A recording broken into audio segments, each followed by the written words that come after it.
Hey there, fellow travelers. Welcome to the Tolkien Road, episode 315. Greta, you ready Hey. to wrap up our Silmarillion 2022 journey? I think so. Yeah. It's been a long time coming. Yeah. 'Cause, we had a lot of stuff kind of in the middle of it. It wasn't a straight shot. In particular, the Rings of Power, Yeah, which we'll kind of be talking about. which we're going to be discussing today. Yeah.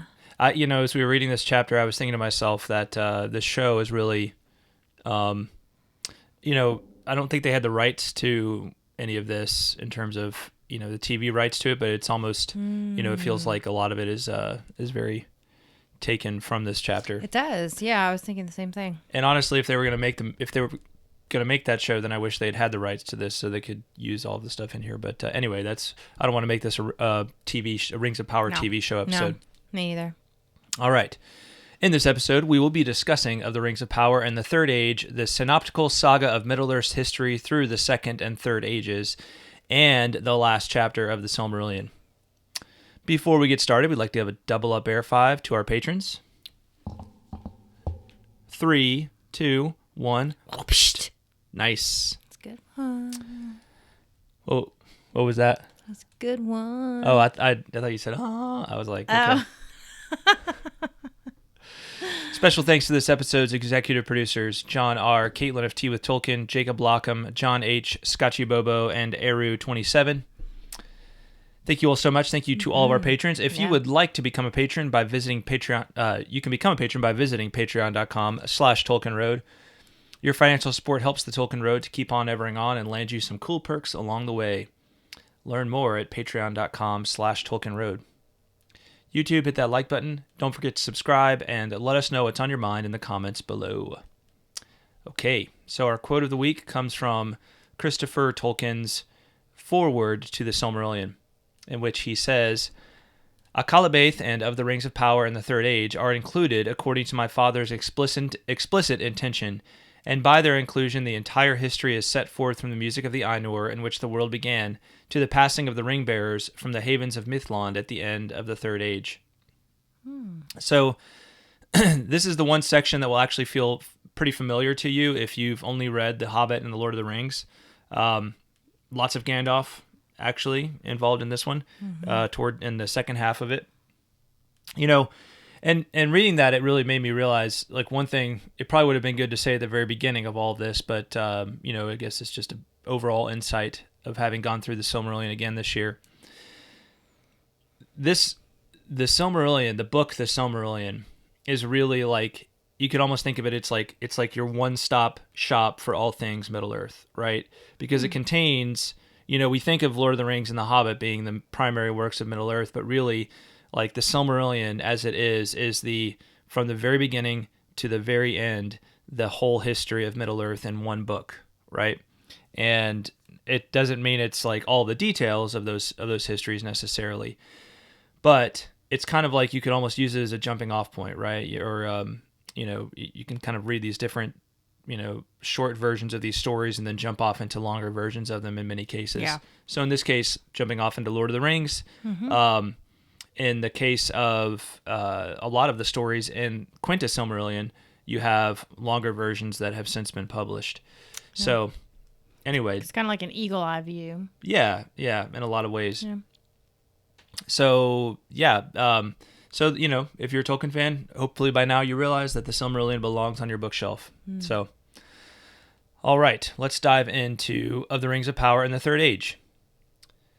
So this final chapter of the Silmarillion is really something completely separate from the rest of the book, an age-spanning synopsis of the events leading up to and including The Hobbit and The Lord of the Rings. With this chapter, Tolkien connects the legends of the Silmarillion with the events of The Lord of the Rings, and we learn a great deal of the historical background to Tolkien's magnum opus. So,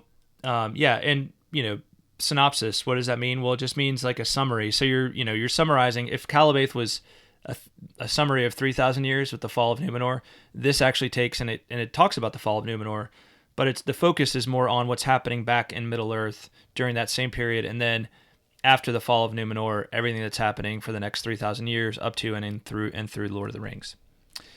All right. So, this, in short, this bad boy spans like 6,000 years of Middle Earth history, right? 3,000 years for Akallabêth, 6,000 years plus here. Once again, Appendix B of Lord of the Rings is your friend. So look at, if you kind of take Appendix B of Lord of the Rings, it's got those nice timetables in there. You get the Second Age timetable and you get the Third Age timetable as well. So those can be handy companions for understanding when things are happening as well. The other thing I'll say is this is a great lore chapter. As I was rereading it and then earlier this week and then re-listening to it today, I was just struck by how much background, how much of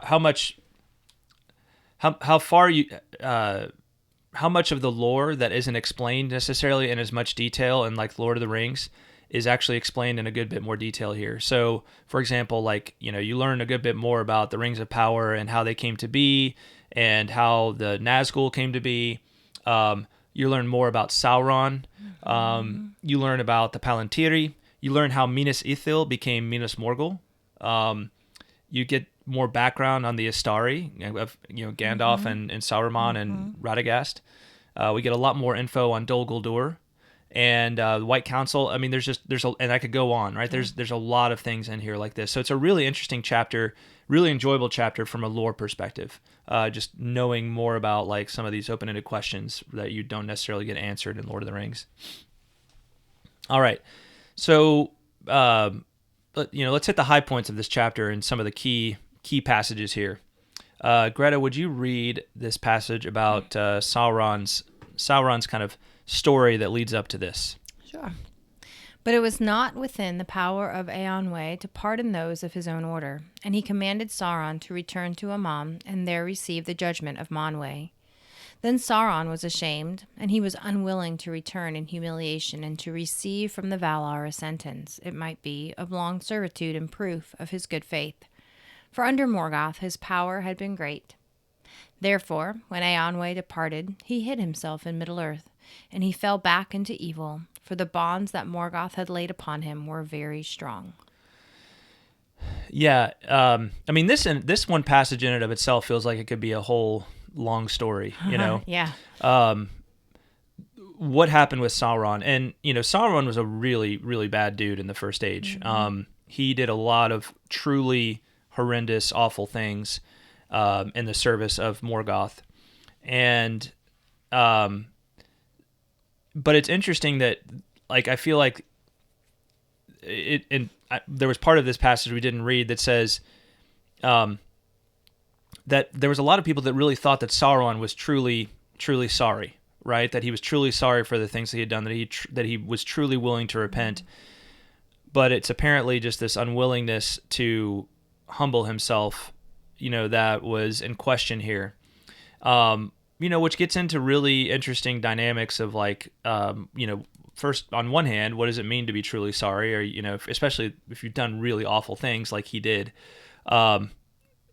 shouldn't you be willing to do just about anything, right? Within reason, right?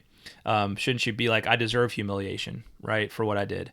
But it also kind of asks on the flip side of that, it's like, should somebody like Eönwë or Manwë be like, give him more freedom to work it out in terms of saying like, I believe you're truly sorry, now prove you're truly sorry, right? It's kind of like almost like a, instead of having to come before the Valar, it's like almost like probation or something like that, right? Now that may, I'm sure there were people that argue that that's way too soft, right, for all the things that he did.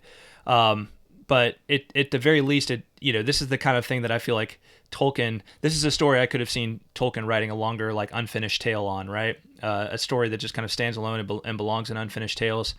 The repentance of Sauron, or, Sauron's sorrow, and it's just like a study, in the dynamics of like being sorry when you've done something really awful.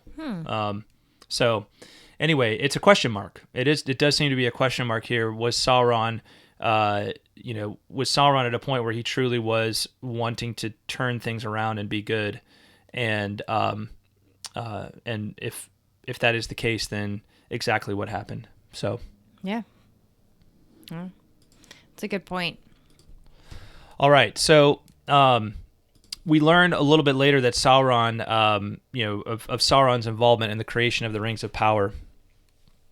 So this is a little bit of a longer passage. Greta will go back and forth in reading this. I'll start it, and then we'll switch paragraphs. Okay.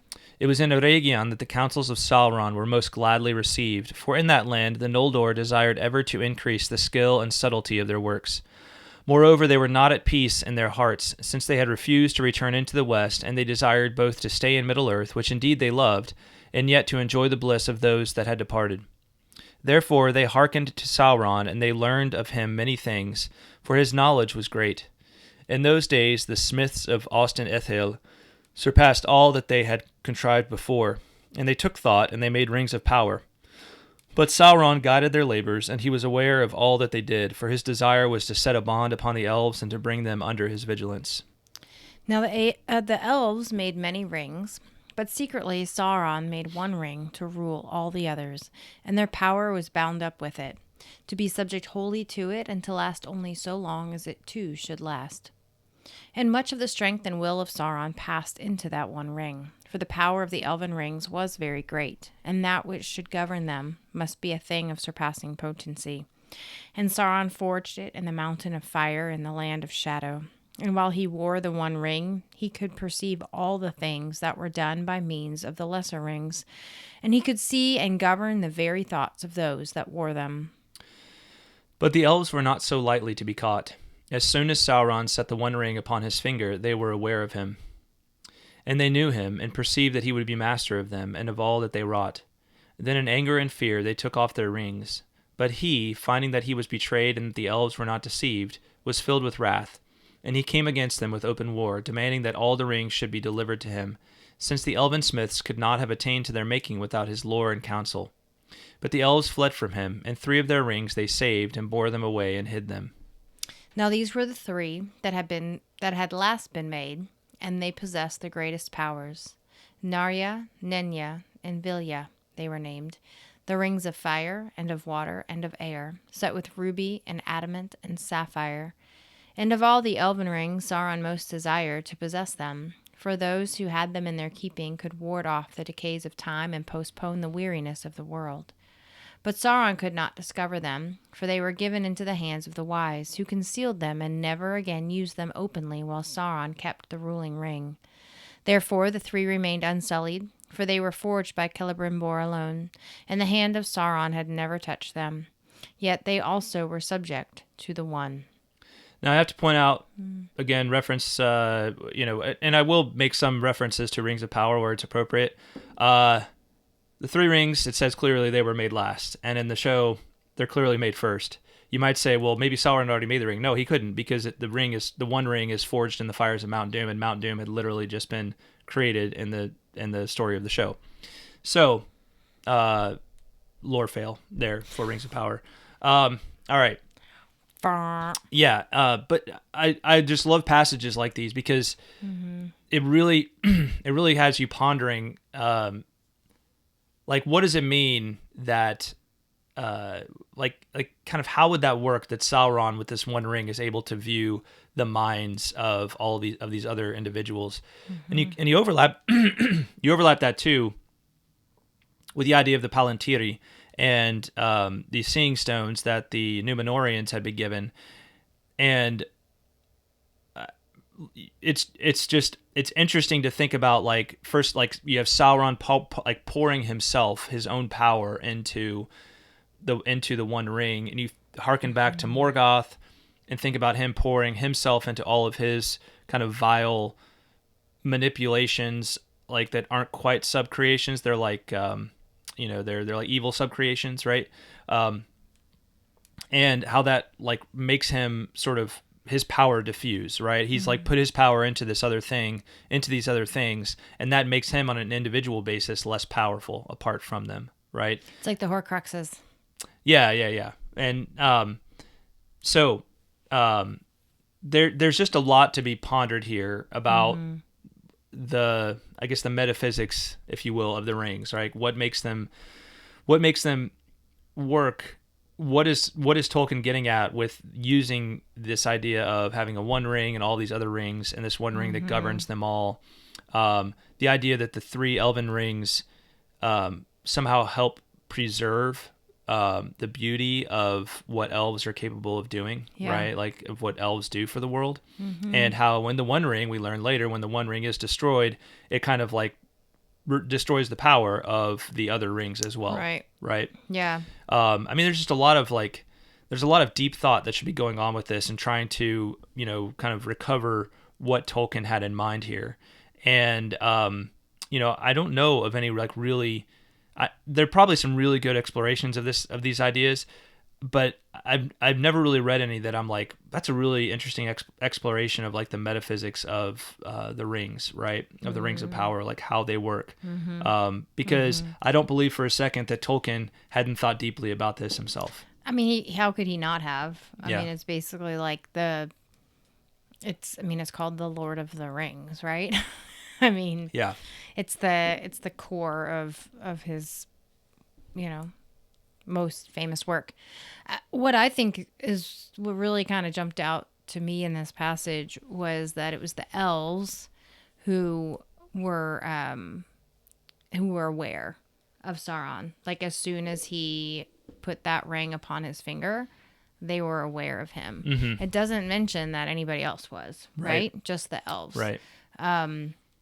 So there's obviously some kind of connection, right, between the elves and the, whatever power is kind of embedded in the one ring that they would be able to recognize it.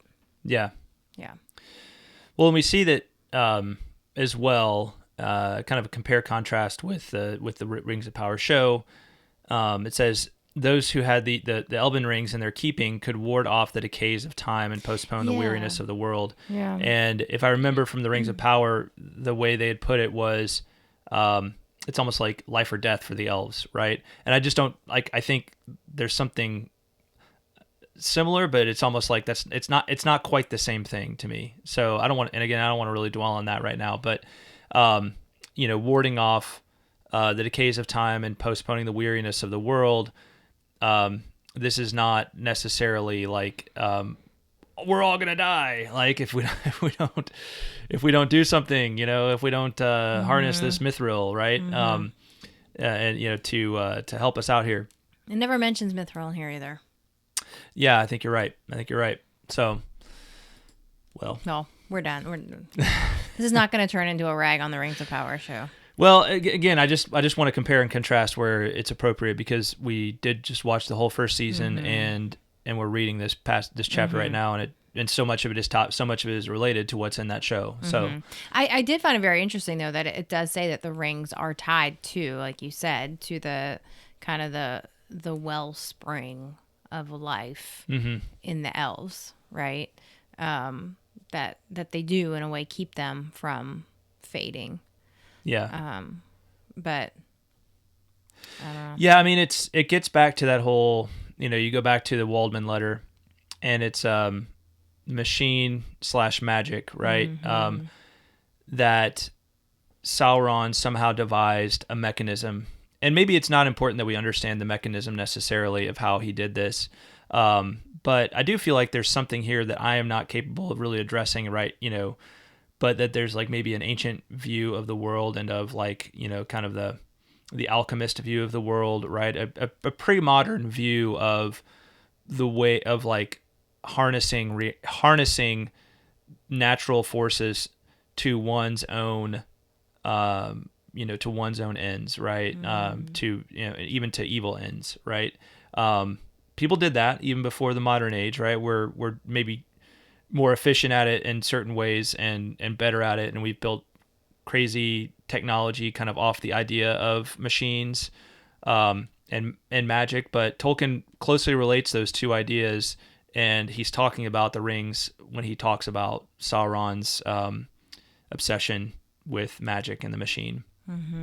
So how can it be though that, it says clearly there that the three remained unsullied, for they were forged by Celebrimbor alone, and the hand of Sauron had never touched them. Yet they were also subject to the one.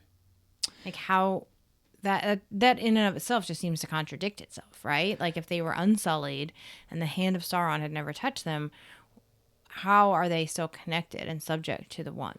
Well, I think that Sauron, if my understanding is that Sauron taught them about the making of the rings, right? Like kind of taught them the kind of the art or the like the theory behind it, I maybe. see. Okay. Okay. And so maybe it's again, it's liken metaphysics.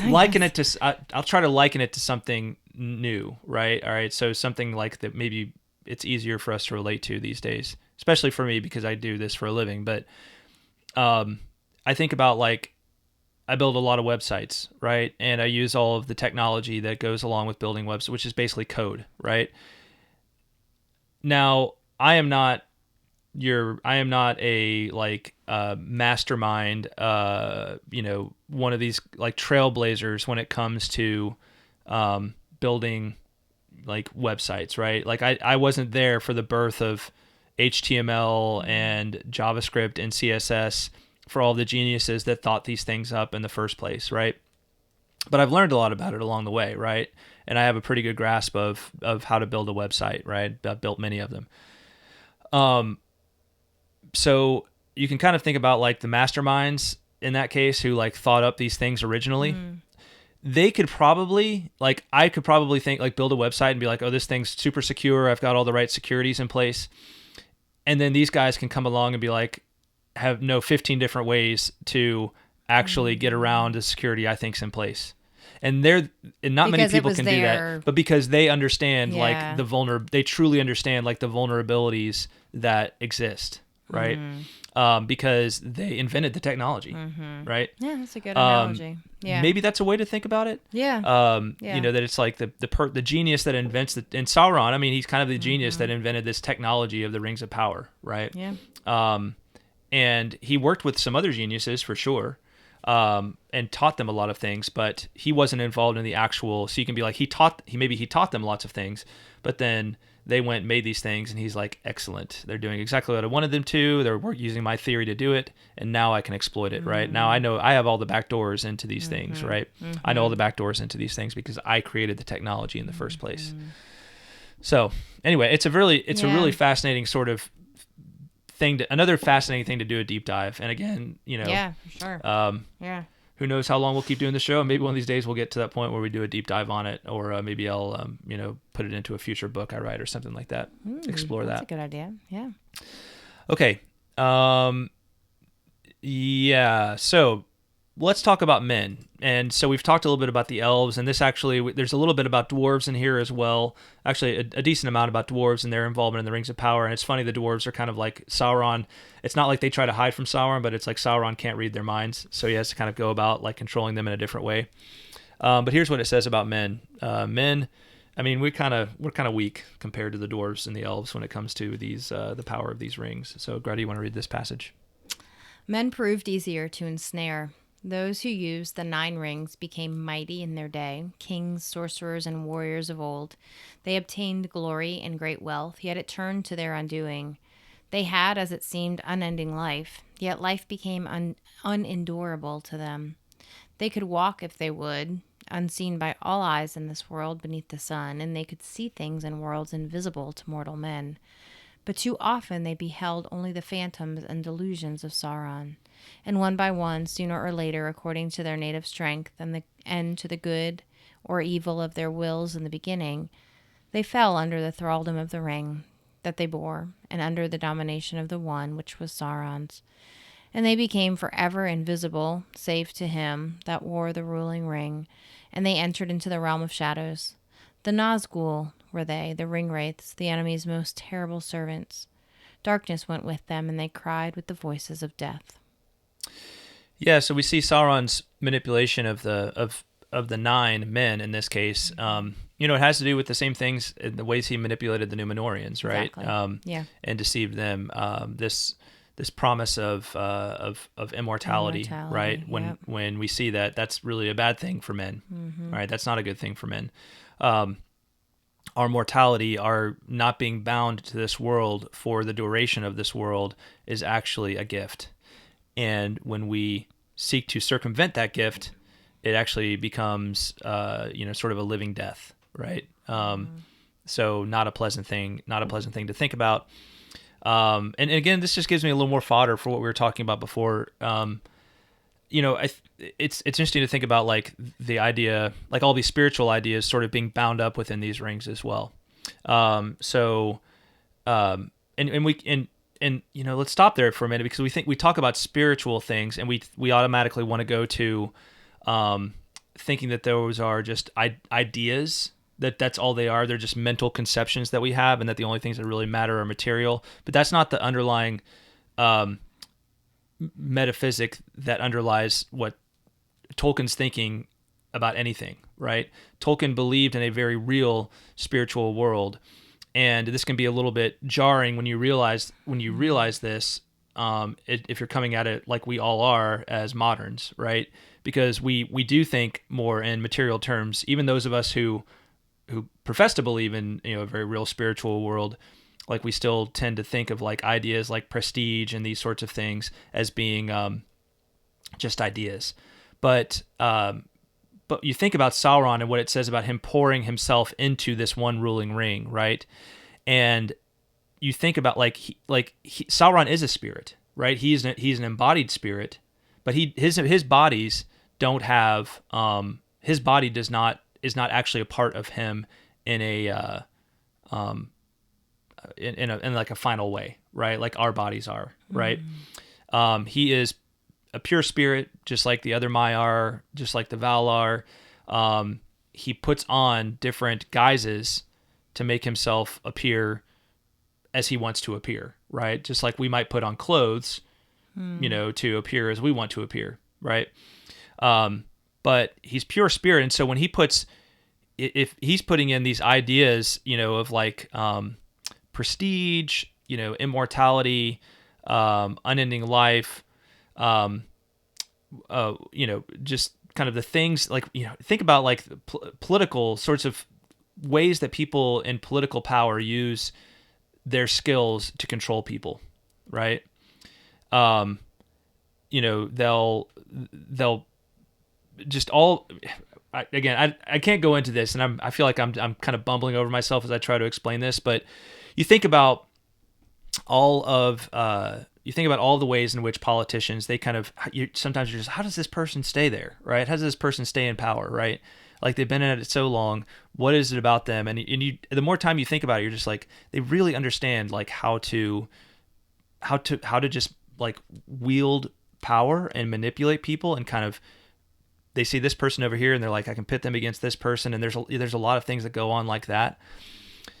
And so it's like Sauron puts all of those skills that he has into this one ring, right?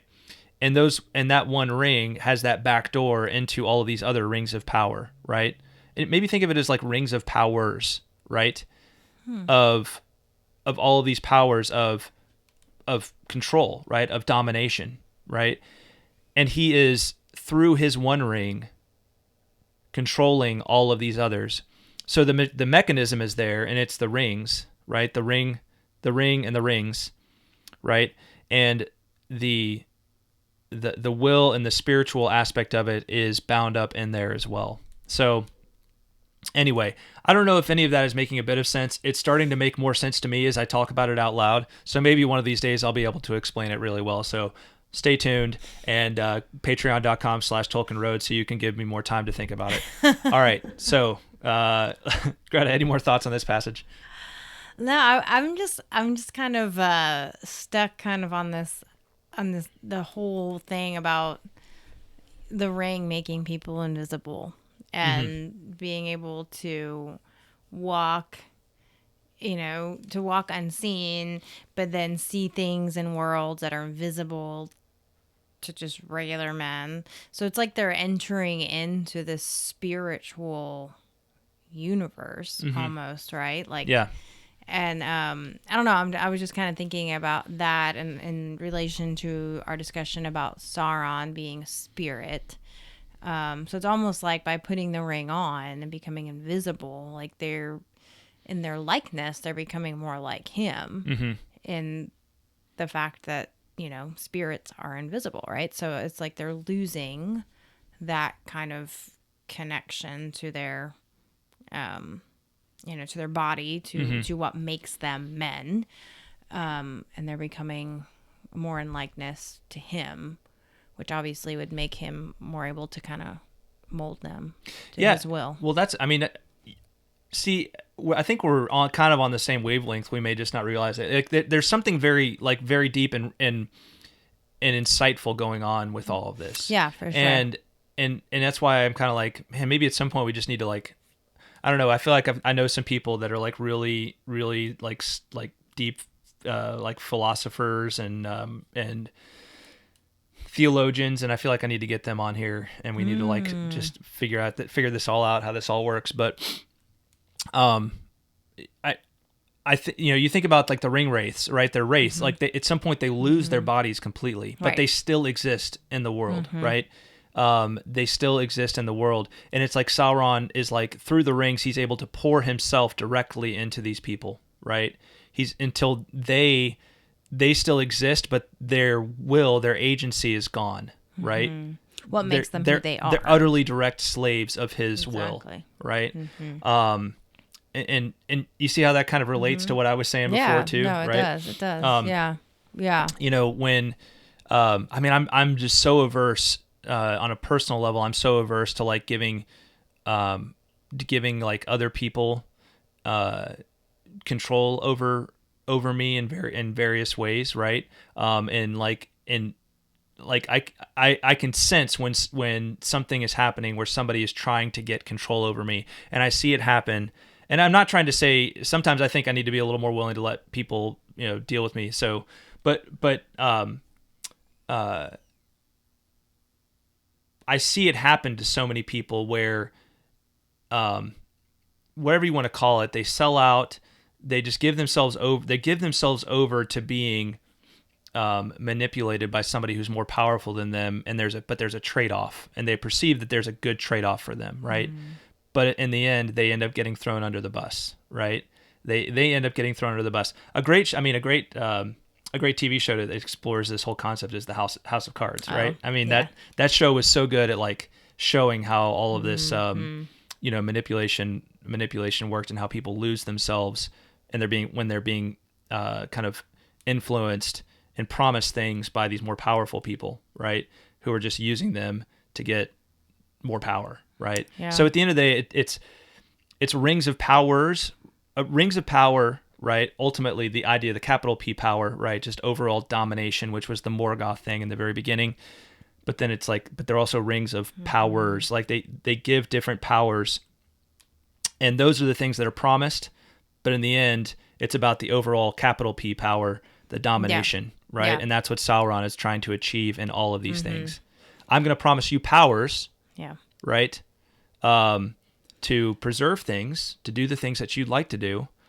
Overall, right, I am going to be controlling you. Exactly. Right? Yeah. Exactly. Yeah.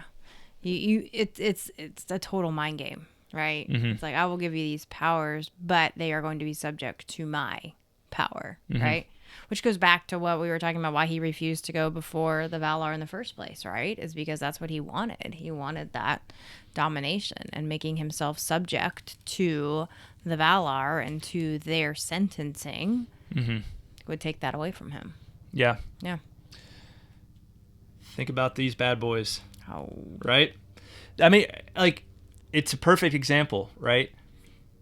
So much we can do with these devices, right? A lot of good too. With our phones. Like a lot of good things, yeah. Yeah, well, a lot of good things, but the longer we go, the more we realize, oh my gosh, it's opening me up to so many bad things, and like to surveillance, right? Like, literally, if somebody wants to know where I am, there's a way to know where I am at any given time, right? Nobody in history has ever had to live with that until these things came along, right? That's what we're talking. I mean, that is the magic machine thing. That's the magic machine aspect of this, right? You get some powers, but you're giving up other powers. And so now you think about, what is Tom Bombadil all about? Now you're starting to see You think about Tom Bombadil, what's he all about? He's utterly free, right? Free from that living in the power. woods by himself with Goldberry, right? In a little house in the old forest. And he's not subject to manipulation because he's spiritually free, right? He's spiritually free. Okay, well, this is a really fascinating discussion the more we get into it, but we're going to move along because we're trying to get through this whole chapter here. All right, so wars lead to the fall of Numenor, Arnor and Gondor are established, and Sauron returns to Mordor, which leads to the last alliance of men and elves. So another several paragraph passage here. We'll go back and forth, Greta. All right. Now Elendil and Gil-galad took counsel together, for they perceived that Sauron would grow too strong and would overcome all his enemies one by one, if they did not unite against him. Therefore they made that league, which is called the Last Alliance, and they marched east into Middle-earth, gathering a great host of elves and men. And they halted for a while at Imladris. It is said that the host that was there assembled was fairer and more splendid in arms than any that has since been in Middle-earth, and none greater has been mustered since the host of the Valar went against Thangorodrim. From Imladris they crossed the misty mountains by many passes and marched down the river Anduin, and so came at last upon the host of Sauron on Dagorlad, the battle plain, which lies before the gate of the Black Land. All living things were divided in that day, and some of every kind, even of beasts and birds, were found in either host, save the elves only. They alone were undivided and followed Gil-galad.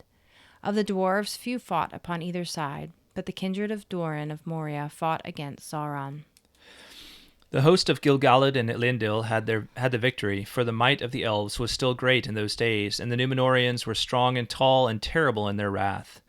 Against Aeglos, the spear of Gil-galad, none could stand. Against Aeglos, the spear of Gil-galad, none could stand, and the sword of Elendil filled orcs and men with fear, for it shone with the light of the sun and of the moon, and it was named Narsil. Then Gil-galad and Elendil passed into Mordor and encompassed the stronghold of Sauron. And they laid siege to it for 7 years, and suffered grievous loss by fire and by the darts and bolts of the enemy, and Sauron sent many sorties against them. There in the valley of Gorgoroth, Anarion, son of Elendil, was slain, and many others. But at the last the siege was so strait that Sauron himself came forth, and he wrestled with Gil-galad and Elendil, and they both were slain. And the sword of Elendil broke under him as he fell. But Sauron also was thrown down, and with the hilt shard of Narsil, Isildur cut the ruling ring from the hand of Sauron and took it for his own. Then Sauron was for that time vanquished, and he forsook his body, and his spirit fled far away, and hid in waste places, and he took no visible shape again for many long years. Yeah, so thus ends the Second Age. Sauron is vanquished at the last alliance of men and elves, and so seems like a happy ending. Quickly, not so much a happy ending thereafter, but at least Sauron for the time being, and for a long time, is disembodied, and he is kind of the spirit that dwells in waste places and doesn't seem to have a lot of influence over the events of Middle-earth for a while. Of course, we all kind of know from reading Lord of the Rings the story of Isildur's folly. He wants to hold on to the One Ring as Weregild, because obviously Sauron killed his father and his brother, and he is, and he also destroyed my home, right, Numenor, right, and the home of so many others. So, I was thinking about this. I was like, why did he want to do that? And why he has it, because it seems like, if memory recalled, I think it is canonical that, Elrond is urging him to throw the ring into Mount Doom, right? To undo the ring, right? To destroy the One Ring. Mm-hmm. And it says right there. Yeah, it does, right? Yeah. So sometimes I just have to check myself. Am I just remembering that from Peter Jackson's movie, or is that actually in the book? All right. So I thought it was in the book. So Elrond and Círdan, they try to urge him to destroy the One Ring, and he refuses to do so. And his justification is what I just laid out, and he wants to keep this as Weregild and to become an heirloom. Can you define that word for me? Weregild. Well, let's look it up here. Weregild. This I will have as weregild for my father's death and my brother's. The amount of compensation paid by a person committing an offense to the injured party, or in case of death, to his family. Yeah, so it's like, here's compensation. It's compensation for his father and his brother's deaths. Gotcha. Right. Okay. Yeah. I don't know. To me, as I was listening to it this time, while I was mowing the grass, I started thinking about that. I had some good thoughts. Unfortunately, I can't recall them right now. And I feel like I've already stumbled over myself enough in this episode. But I feel like there is something really interesting on a spiritual level there as well that goes just beyond the idea that the ring is manipulating Isildur. Obviously, there's some aspect of it doing that. Mm-hmm. But this idea, again, Tolkien operates in a lot of ancient concepts that don't necessarily make as much sense to us on a modern level immediately, and so it's worth spending time understanding those in a lot of cases. But his justification, at least, is that he's going to keep it because it's weregild. It's kind of an heirloom that can be passed down as a reminder of the sacrifice of Elendil and of Anarion, right? And honor them in that way, right? Keep their memory alive. Yeah. I think maybe some of the the crux of it here is it's interesting, where like you see the progression of his thought, where it's like weregild, right? It's like a memorial to the people, the loved one he lost. But then that very next sentence is, was it not I that dealt the enemy his death blow? Like, you can just see that whole idea of pride, like kind of starting to kind of eat away at him there. He was like, well, I'm the one that killed him. Like, I'm entitled to this, right? So not only is it a memorial of his father and brother's death, but it's like a trophy for him in a way, right? And I think that's all it really needs to really start doing its work. Yeah, it's interesting because I was thinking about it like this concept of weregild as being like financial compensation for the death, and we all get that, right? If your brother, parent, whatever, is killed in a car accident for somebody who's recklessly driving, you get the idea of financial compensation for that, right? I mean, there's on a number of levels, right? The damages of that. Now, you can never actually put a dollar price on any human life, right? So that's not really possible.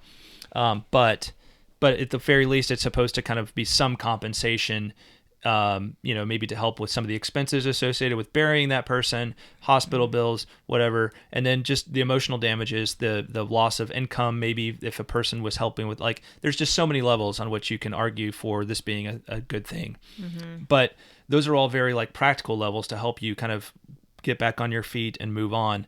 This is, for Isildur, it's a trophy, right? It's it becomes more of a family pride kind of thing. And again, it's like I can see Elrond and Círdan trying to plead with him and being like, the best thing you can do to honor the memory of your father and your brother is destroy the ring, because that will destroy Sauron once and for all, right? But yeah, there's something that's calling to Isildur, and it finally ends at, was it not I that dwelt the enemy, his death blow, right? I did this, right? So it's a pride thing. It's not actually even about his brother and his father. It's about a pride thing. That's what I just said. No, interesting. I'm just echoing it. I'm not taking away any credit from you. No. Yeah. No, I just think I mean, because clearly it's it's just that, you can just see his slow descent into, and like letting that pride take control. And then he starts, he said, well, it's also exceedingly fair to look on, right? He's like, oh, it would be a shame to get rid of this. It's beautiful, so it's just starting to kind of eat away and work its magic. He's finding all the reasons not to destroy it,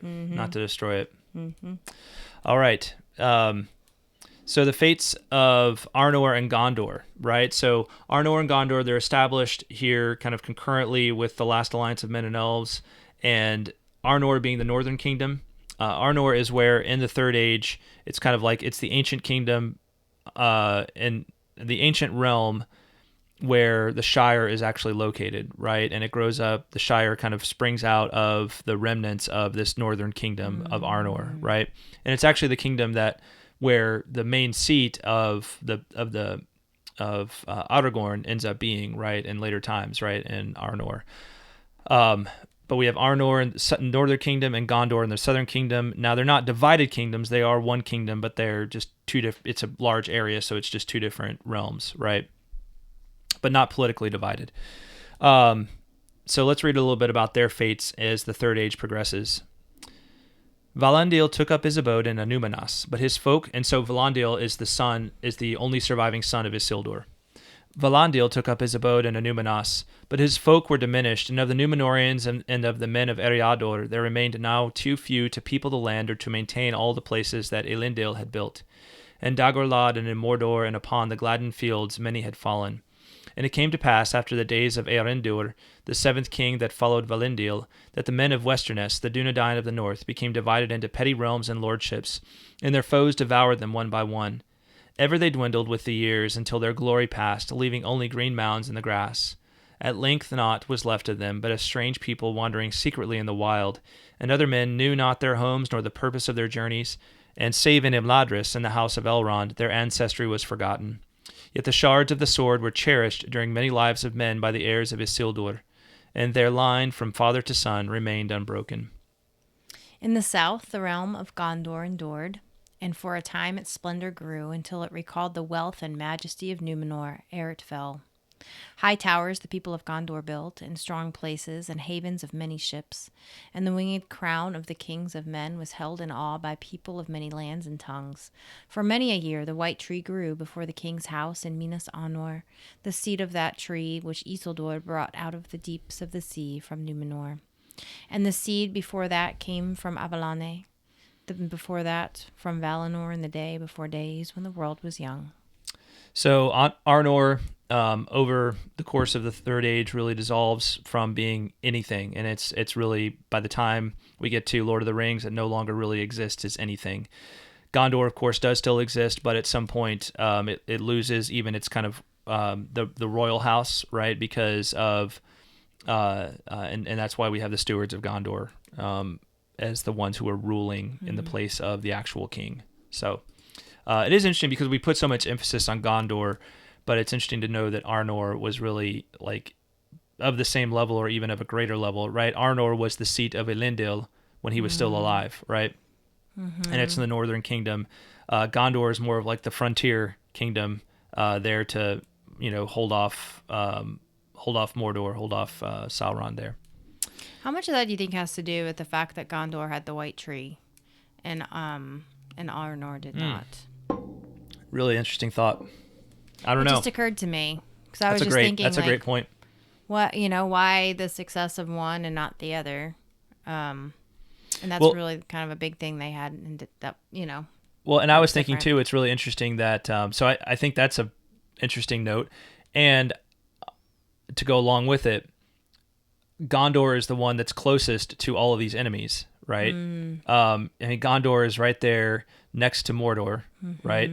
And it's right on the frontier of all these southern peoples that supposedly hate Gondor and hate Arnor, right? But somehow it holds together over all this time, right?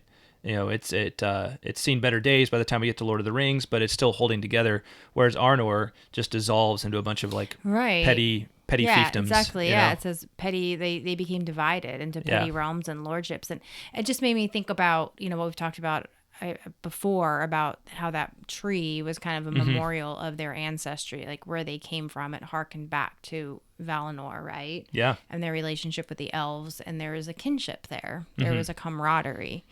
So even just having that symbol there as a daily reminder of where you come from, I think probably goes a long way to establishing the success of a kingdom. Well, and that's what I was getting at is I think the constant pressure they were under from Mordor and from the south also lent itself to keeping that camaraderie in place, right? Because it's always like true. It's Gondor against the world, right? Exactly. And it's like we're the realm of the White Tree, even if we're not entirely sure what the White Tree is all about anymore. Yeah. Right. We're still the realm of the White Tree. Right. And Something that and we ties know them that's together. and we know that's a good thing. Yeah. We know about the ancient deeds of many of our ancestors, and we got to hold together because we don't have any choice. Right. You know, Exactly. we can't dissolve into all these little petty lordships because we're constantly under attack from Right. outside. And they have a common enemy. Yeah. Yeah. Yeah. Good stuff. All right. Meanwhile, Elrond. All right, so let's catch up with Elrond in the Third Age. In all the days of the Third Age, after the fall of Gil-galad, Master Elrond abode in Imladris, and he gathered there many elves and other folk of wisdom and power from among all the kindreds of Middle-earth. And he preserved through many lives of men the memory of all that had been fair. And the house of Elrond was a refuge for the weary and the oppressed, and a treasury of good counsel and wise lore. In that house were harbored the heirs of Isildur, in childhood and old age, because of the kinship of their blood with Elrond himself, and because he knew in his wisdom that one should come of their line to whom a great part was appointed in the last deeds of that age. And until that time came, the shards of Elendil's sword were given into the keeping of Elrond, when the days of the Dunedain darkened, and they became a wandering people. So, Elrond is, that's how Aragorn really comes to become associated early on in Lord of the Rings, why he's associated with Rivendell, and he's kind of inhabiting this northern realm so far away from Gondor when supposedly he's the heir of Gondor, right? He was part of this line of the true heirs to the throne of Isildur, right, who were taken in by Elrond and kind of raised within his house. And so that's the story on that. So When I was reading this, I began thinking, I was like, I want my house to be like Elrond's house, where it talked about like a refuge for the weary and the oppressed, a treasury of good counsel and wise lore. I was like, oh, that's something to aspire to. Yeah. Right? I mean, well, it sounds like it sounds like a monastery, right? kind of You know, does, like in a peaceful place in the middle of nowhere, beautiful sort of natural, peaceful place in harmony with the natural world around it, right? Sounds like a pretty nice place to be. It does. For sure. Yeah. Could use Kind one of those. Preserved from all that craziness that's happening, outside of it. Yeah, it just sounds like the world's greatest retreat house, It really does. Yep, for sure. All right. So a little bit more about the fates of the rings. You want to read this passage?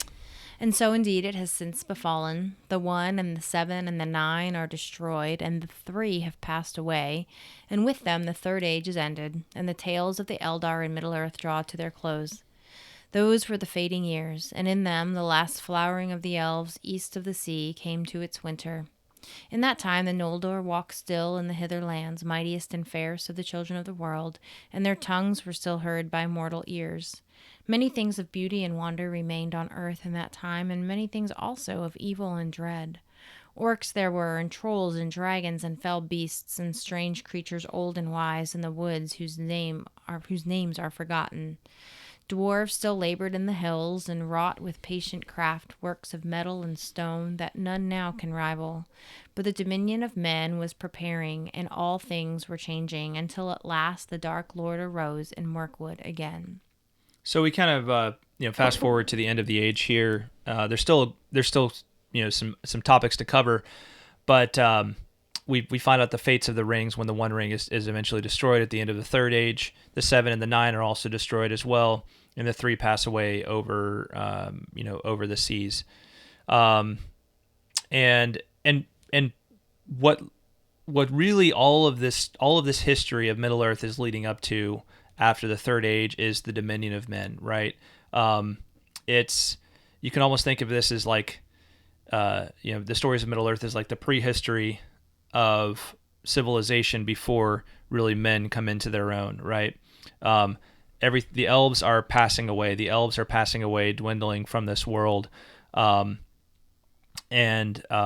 their physical presence in this world, right? Mm-hmm. Though they still have connection, and it's interesting to think about like sort of the idea of Tolkien associating them with like fairies and just kind of like these like ephemeral spirits in our own time, that they've just kind of they're still tied to the world, but they kind of dimmed and they're no longer very corporeal, right? They're just all they can do is fade and continue to fade, right? And their power is not nearly what it was, many thousands of years ago. So, okay, a little bit on wizards and Mithrandir. In the likeness of men they appeared, old but vigorous, and they changed little with the years, and aged but slowly, though great cares lay on them. Great wisdom they had, and many powers of mind and hand. Long they journeyed far and wide among elves and men, and held converse also with beasts and with birds. And the peoples of Middle-earth gave to them many names, for their true names they did not reveal. Chief among them were those whom the elves called Mithrandir and Curanir, but men in the north named Gandalf and Saruman. Of these, Curanir was the eldest and came first, and after him came Mithrandir and Radagast, and others of the Astari who went into the east of Middle-earth, and do not come into these tales. Radagast was the friend of all beasts and birds, but Curanir went most among men, and he was subtle in speech and skilled in all the devices of smithcraft. Mithrandir was closest in council with Elrond and the elves. He wandered far in the north and west, and made never in any land any lasting abode. But Curanir journeyed into the east, and when he returned he dwelt at Orthanc and the ring of Isengard, which the Númenóreans made in the days of their power. Ever most vigilant was Mithrandir, and he it was that most doubted the darkness in Mirkwood. For though many deemed that it was wrought by the ring-wraiths, he feared that it was indeed the first shadow of Sauron returning. And he went to Dol Guldur, and the sorcerer fled from him, and there was a watchful peace for a long while. But at length the shadow returned, and its power increased, and in that time was first made the Council of the Wise, that is called the White Council, and therein were Elrond and Galadriel and Círdan, and other lords of the Eldar, and with them were Mithrandir and Curanir. And Curanir, that was Saruman the White, was chosen to be their chief, for he had most studied the devices of Sauron of old. Galadriel indeed had wished that Mithrandir should be the head of the council, and Saruman begrudged them that, for his pride and desire of mastery was grown great. But Mithrandir refused the office, since he would have no ties and no allegiance save to those who sent him, and he would abide in no place, nor be subject to any summons. But Saruman now began to study the lore of the Rings of Power, their making, and their history. Yeah, so this gives us a little bit of just some of the background on the wizards and their roles. And again, this is history that we just read about here is actually history that predates The Hobbit and Lord of the Rings by several centuries, right? So there's a lot of history to go before all of this, and we see that Sauron he's already operating and returning, working to operate, and much earlier in the Third Age than what we get in The Hobbit and The Lord of the Rings. Okay. I like to call this section The Lord of the Rings in 4 paragraphs. So, we'll go with this one. But those who saw the things that were done in that time, deeds of valor and wonder, have elsewhere told the tale of the War of the Ring, and how it ended both in victory unlooked for and in sorrow long foreseen. Here let it be said that in those days the heir of Isildur arose in the north, and he took the shards of the sword of Elendil, and in Imladris they were reforged. And he went then to war, a great captain of men. He was Aragorn, son of Arathorn, the 39th heir to the right line from Isildur, and yet more like to Elendil than any before him. Battle there was in Rohan, and Curanir the traitor was thrown down and Isengard broken. And before the city of Gondor a great field was fought, and the Lord of Morgul, captain of Sauron, there passed into darkness. And the heir of Isildur led the host of the west to the black gates of Mordor. In that last battle were Mithrandir and the sons of Elrond, and the king of Rohan, and lords of Gondor, and the heir of Isildur with the Dunedain of the north. There at the last they looked upon death and defeat, and all their valor was in vain, for Sauron was too strong. Yet in that hour was put to the proof that which Mithrandir had spoken, and help came from the hands of the weak when the wise faltered. For as many songs have since sung, it was the Perianath, the little people, dwellers in hillsides and meadows, that brought them deliverance. For Frodo the halfling, it is said, at the bidding of Mithrandir, took on himself the burden, and alone with his servant he passed through peril and darkness, and came at last in Sauron's despite even to Mount Doom. And there into the fire where it was wrought he cast the great ring of power, and so at last it was unmade and its evil consumed. Then Sauron failed, And he was utterly vanquished and passed away like a shadow of malice, and the towers of Barad-dûr crumbled in ruin, and at the rumor of their fall many lands trembled. Thus peace came again, and a new spring opened on earth, and the heir of Isildur was crowned king of Gondor and Arnor, and the might of the Dunedain was lifted up and their glory renewed. In the courts of Minas Anor the white tree flowered again, for a seedling was found by Mithrandir in the snows of Mindoluin. that rose tall and white above the city of Gondor. And while it still grew there, the elder days were not wholly forgotten in the hearts of the kings. Yeah, so right there, Lord of the Rings, 4 paragraphs. 4 paragraphs. My biggest The gripe, abridged version. my biggest gripe is that Sam gets no love. He's just called the servant of Frodo. So Yeah, I thought that was a little low. yeah, Yeah. they could have at least said in his servant Samwise, right? Or Sam the... What is he called? Sam the Stout-Hearted. Yeah, it makes me wonder, because often Tolkien would have an explanation for like where, like on a legendarium level, where certain accounts came from. So it makes me wonder, like, who was responsible for this account, and maybe we find out it was Sam. Maybe Sam wrote that particular account, and that's why he didn't put himself in there. That seems right? very fitting. It I don't seems know. very in keeping with Sam's character. That's just speculation. If anybody knows if Tolkien ever spoke about that directly, that would be interesting. But we know that that Sam kept the Red Book of West March after Frodo. So it's possible, yeah, that Sam edited, or wrote this final account, and he was content with just being anonymous as the servant of Frodo. So. Which seems very fitting for Sam. It does. This seems very fitting for Samwise. So and then we find out the end of the Eldar. So the end of the Third Age is really the beginning of the dominion of men, but it's also the end of the Eldar really having a major significance in our world, right? Greta, you want to read this? But when all these things were done, and the heir of Isildur had taken up the lordship of men, and the dominion of the West had passed to him, then it was made plain that the power of the 3 rings also was ended, and to the firstborn the world grew old and gray. In that time the last of the Noldor set sail from the havens, and left Middle-earth forever, and latest of all the keepers of the 3 rings rode to the sea, and Master Elrond took there the ship that Círdan had made ready. In the twilight of autumn it sailed out to Mithlond, until the seas of the bent world fell away beneath it, and the winds of the round sky troubled it no more, and borne upon the high airs above the mists of the world it passed into the ancient West, and an end was come for the Eldar of story and of song. Yeah, so that is a wrap on the Silmarillion. The elves, they pass out of this world, right? In this case, and that we know that there are elves that remain behind. But I think this is really speaking to a lot of those more significant elves. Of the elves that remain behind, I think those are the ones that maybe Tolkien would have speculated like they kind of become these they just continue to fade until they're almost like nothing to us, right? And that's kind of associated with the whole idea of going into a forest and just having a sense of things around you and sort of and that kind of thing, and maybe they're fairies, right? Kind of the lore of ancient or of Old England and that kind of thing. But anyway, it's kind of interesting mental image to think about the ships that they're passing away from the Great Havens.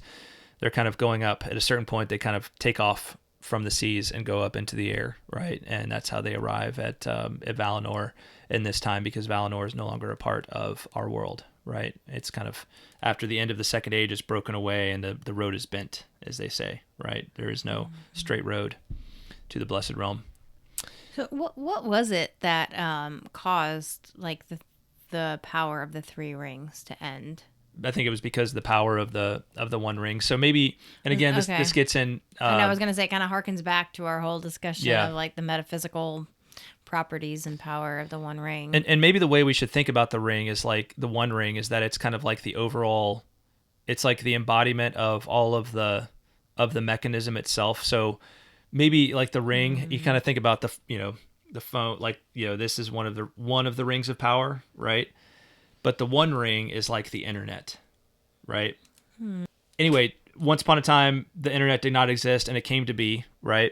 And so it's this whole ecosystem that involves all of these things, right? And if the internet were to break, like that's the idea. This thing would pretty much be useless at that point, right? If this whole World Wide Web were to just no longer work for whatever reason, right? That thing would be useless at that point. It would no longer have the functionality that makes it something that you want to keep with you all the time. So that's how I'd explain it. Yeah. But again, like you can't just think about it as it's like technology on the level that we tend to think about technology. There's so much more. There's a deeper spiritual element going on here. Honestly, with these things, there's a deeper spiritual element going on too. It's like Tolkien would definitely say that. I have no doubt in his mind. He would say, like this thing has spiritual qualities to it, right? You put something of yourself into this as you interface with it, right? You have power over things because of that. You have efficiencies over things because of that, right? Those are spiritual qualities. So anyway, like it's not to say like this represents this. It's to say like Tolkien's writing a story that seems very different from our own world, but it actually, the ideas are still the same and they're very applicable in our own world. So yeah, well said. Okay, well, good discussion. It was a really good discussion today. It was really good. Yeah. Yeah. Hope you all enjoyed it as well. Yeah. So hey, now that we're done with the Silmarillion, what's next? So just kind of give you an idea of where we got a couple more episodes left in 2022.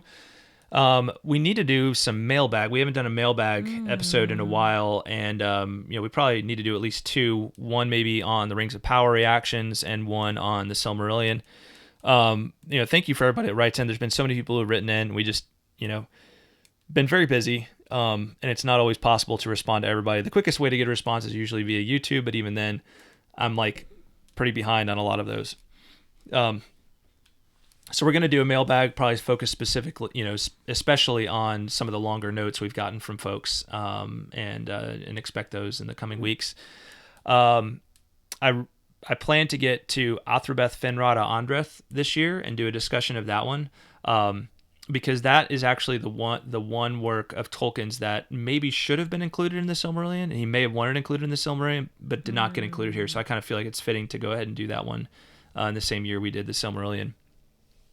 Also want to do a non-Middle Earth story. So maybe Farmer Giles of Ham, Smith of Wootton Major, Roverandom, one of these stories that we haven't actually discussed on the podcast before.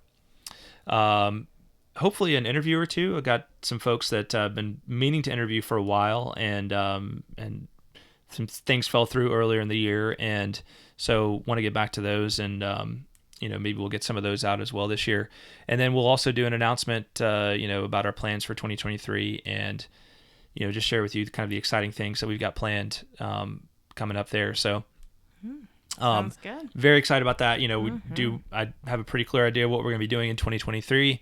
So stay tuned for more about that. I am working on some new potential books, 2 books actually, as far as things Tolkien. So next after Tolkien's Requiem and Tolkien's Overture, early stages of those 2 things, but hope to make a lot of progress on them in 2023, and who knows, maybe even get one of them out towards the end of the year. So that's awesome. Yeah. So good stuff. A lot more to come. A lot more to come.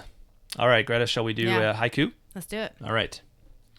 Rock, paper, scissors, shoot. You can go first. Okay. Today's tragedies, tomorrow's victories, ages as shadows. I think my second line actually was only 6 syllables. It is. You cheated. Tomorrow's victories is. There you go. That's good. Thank you. I like that. I like the alliteration in the first line. All right, here's mine. Of story and song an end. Hands of the weak help when the wise falter. Nice. Thanks. Good stuff. Yeah. Gosh, I can't believe it's over. It's for the second time. I know. We've done the Silmarillion. It's crazy sauce. Well, probably won't be doing it again until at least 2027. So, Okay. 5 years since we finished it last. We did it in 1 year this time. But honestly, I don't know. Who knows if we'll ever come back to it on this podcast. There's so many other things. Well, there's so many other things. And if we're going to Yeah. reread anything, I mean, it's like I'd want to go back and reread Lord of the Rings, which would probably take us like 3 years. Because I would want to do it like way deeper than we did it last time. And who knows? But who knows? We got a lot more, the road goes ever on, right? So lots true. more to come that we haven't even touched yet in terms of Tolkien's works. Looking forward to all of that. Mm-hmm. So, For sure. All right. Well, thanks everybody. Thanks for going with us on this journey this year. Yeah, thank you. Thank you to our amazing patrons, especially the following: John R., Kaitlyn of Tea with Tolkien, Jacob Lockham, John H., Scotchy Bobo, Eru 27, Ms. Anonymous, Andrew T., Red Hawk, Shannon S., Brian O., Emilio P., Zeke F., James A., James L., Chris L., Chuck F., Ozia V., Ish of the Hammer, Teresa C., David of Pints with Jack, Jonathan D., Eric B., Johanna T., Mike M., Robert H., Paul D., Julia, Werty, Matthew W., Joe Bagelman, Chris K., Jacob S., Richard K., Matt R., Garrett P., John W., and Eugene D., as well as those celebrating their Patreon anniversary in November of 2022, Michael L. and Matthew F. Thank you all so much Yes, for your thank you, support. guys. Mm-hmm. Thank you to all of our patrons. We really appreciate you. Mm-hmm. Thanks to everybody for listening. We'll talk at you next time. Bye, y'all. Bye-bye.